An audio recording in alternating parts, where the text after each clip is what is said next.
бирден команда бергенде аткарабыз. Ертеmek Карбодо жоопкерлерди 2 шеренге тизип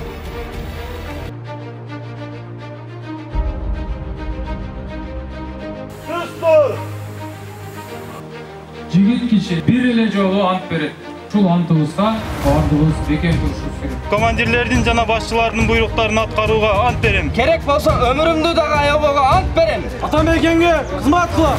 Кыргыз Республикасынын жарандарынын жалпыга бирдей аскердик милдеттери жөнүндө, аскердик жана альтернативдик кызматтар жөнүндө мыйзамына ылайык, аскер комиссариаттарында жана топтоо пункттарында жарандарды мобилизациялык резервдин жыйындарына чакыруу иш-чаралары үстүбүздөгү жылдын апрель айынан чакыртыла баштаган. Мобилизациялык резервдин жыйыны 36-806 аскер бөлүгүнүн базасында өтүүдө.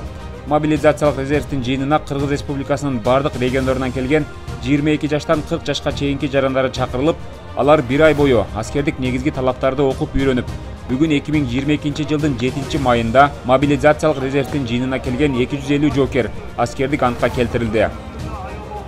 Кыргызстандын эркиндигин жана көз карандысыздыгын коргоо үчүн бар күчүмдү, керек болсо өмүрүмдү да аябоого ант берем. Аскердик антка келтирилген жоокерлер запаска киргизилип, жашаган жери боюнча 1-категориядагы аскерге милдеттүү жаран катары каттоого алынат. Антыңарга бекем тургула, жашооңордо ийгилик, армиянын, жоокерлердин, офицерлердин жашоосун өзүңүздөр көрдүңүздөр. Бул ыйык милдет. Кандай тармакта иш жүргүзсөңөр дагы ишиңерге ийгилик.